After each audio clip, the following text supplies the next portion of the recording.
Il semblerait, d'après Léon dit, que tu représentes honorablement une certaine société. Ah ouais, je suis membre de la Société canadienne de l'aquarelle. D'abord, ça, c'est ma première fierté. Parce que quand j'ai commencé à faire de l'aquarelle, évidemment, c'était Jean-Paul Ladouceur, c'était Jacques Hébert, c'était les grands de l'aquarelle. Alors, mon rêve, c'était, comme jeune aquarelliste, de faire partie de la Société canadienne de l'aquarelle. Rêve qui s'est réalisé il y a 3 ans. Et puis maintenant, ben là, je suis président de la Société canadienne de l'aquarelle. Alors ça, c'est d'autant plus intéressant que mon nom maintenant est à côté, comme je le disais dans mon discours lors de l'ouverture du Salon Guilvy. Mon nom va être à côté de Jean-Paul Ladouceur, de Jacques Hébert, de tous ces gens-là qui ont fait un combat titanesque pour mettre l'aquarelle, Incessant même. incessant pour mettre l'aquarelle sur la map au Québec. Alors ça, c'est tout à fait formidable. Et pour moi, c'est extraordinaire de vivre cette expérience-là. Mais ça consiste à quoi, être président de la SCA? Être président de la SCA, c'est d'abord, évidemment, mener le conseil d'administration de la Société canadienne de l'aquarelle. Alors, c'est évidemment avoir aux affaires courantes, mais c'est aussi de faire la promotion de l'aquarelle dans tous mes déplacements, de faire en sorte que l'aquarelle soit donner de l'information sur c'est quoi l'aquarelle, sur de quelle façon on peut arriver à devenir un bon aquarelliste. Et c'est aussi de voir à ce que les standards d'aquarelle soient maintenus pour les acceptations des nouveaux membres au sein de la société. C'est ce que j'allais demander. De quelle façon acceptez-vous? Y a-t-il un jury? Ah, la Société canadienne de l'aquarelle, c'est absolument et très objectif la façon de rentrer membre. C'est que tous les tableaux sont présentés et il y a comme des critères de sélection où l'ensemble des membres ont à voter sur chaque tableau. Alors, le jour de l'élection, il y a 25-30 membres qui totalisent à eux autres peut-être 100-150 ans d'expérience d'aquarelle. Ils donnent leur opinion sur chacun des tableaux qui sont en avant d'eux autres.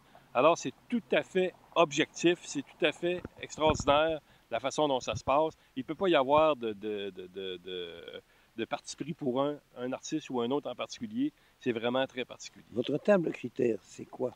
Ah, c'est évidemment la composition, le dessin, le respect de la technique, de faire en sorte que on soit en mesure de constater que le candidat a le potentiel et aussi la maturité nécessaire pour être capable de faire partie de la Je vais en société. profiter pour bloguer quelque chose. Allez-y. Connais-tu la première personne qui a établi une table de critères ici Je au Québec? pense que c'est mon humble voisin de gauche ici.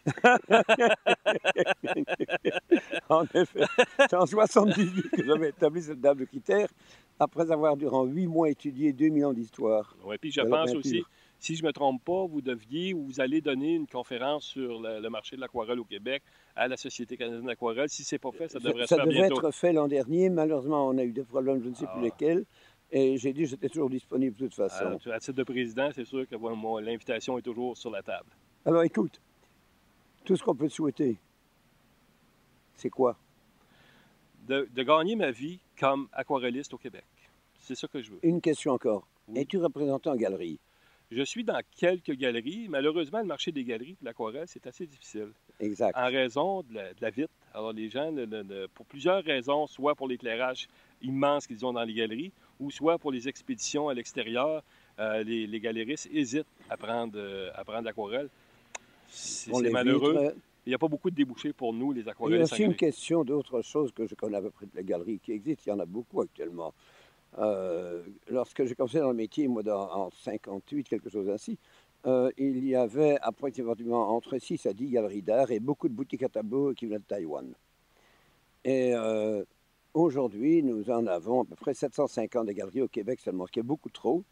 Et malheureusement, dans ces galeries, il y a beaucoup d'incompétences OK. qui ne savent pas voir ce qu'est un bon tableau, un mauvais tableau. On les colle les uns à côté de l'autre en laissant 1 centimètre entre chaque tableau, ce qui fait qu'à ce moment-là, c'est vraiment moche. Mais certaines galeries ont compris, comme certaines galeries ont compris, que l'aquarelle était très valable. Mais comme tu dis, le problème, c'est la vitre, c'est l'encadrement, c'est lourd à envoyer, etc. Il y aura moyen petit à petit probablement de se passer de vitres. Ah, ça peut arriver. Mais on va attendre les développements là-dessus. Il y a beaucoup d'aquarellistes qui travaillent sur toile, qui mettent des vernis. Je veux voir, moi, l'épreuve du temps avec les vernis Voir pour ce que voir ce ça que ça va donne. créer sur l'œuvre. C'est ça, avant de dire. Auparavant, les vernis jaunissaient. C'est ça. Aujourd'hui, nous avons des vernis qui jaunissent beaucoup moins. OK. Il y a une des membres de l'Académie aussi que moi, je connais bien, puis qui est une à mon avis, la spécialiste au Et niveau des vernis. nous, on la connaît très bien aussi. C'est Diane Forêt. C'est Diane Forêt. Alors, son avis va être assez important pour connaître, pour savoir Non, ce qui va se passer. actuellement, elle est académicienne conseil. Hein. Oui, c'est ça. Elle fait partie de l'académicienne conseil. Et c'est en fait qu'elle a mis au point un système que moi, j'ai regardé ça, puis j'étais très étonné du succès. J'attends aussi avec le temps voir ce que ça peut donner. Que ça peut donner, c'est ça. Alors, tantôt, vous me demandiez si je peignais sur toile. C'est pour ça que je ne peins pas sur toile. J'attends d'abord qu'au niveau de la texture de la toile, ça soit modifié. Ça, c'est de un, parce que j'aimerais ça retrouver la même texture qu'on retrouve sur le papier. Et de deux, pour la protection de l'œuvre, les vernis, savoir s'ils vont, qu'est-ce que ça va faire avec le temps. Une dernière question que je pose souvent aux aquarellistes. Utilises-tu les blancs du papier dans tes aquarelles ou non? Moi, Il y a deux techniques. Je n'utilise que les blancs du papier. Et Bon. d'ailleurs, moi, je me sers du blanc du papier comme partie intégrante au niveau de la forme de mes tableaux. C'est-à-dire que le blanc ne devient pas uniquement que du blanc, mais il devient une forme dans le tableau qui prend toute sa place. C'est excellent. Mais, écoute, Serge, je te remercie infiniment de nous avoir accordé tous ces renseignements. Je vous remercie beaucoup. Vous avez été bien gentil ce matin de m'accorder cette entrevue. Je crois que c'est très intéressant. Alors, mesdames et messieurs, voilà donc une entrevue des plus intéressantes avec Serge Nadeau. Et là-dessus, je vous dis au revoir ou bonsoir. C'est selon l'endroit où vous vous trouvez. Et l'heure aussi.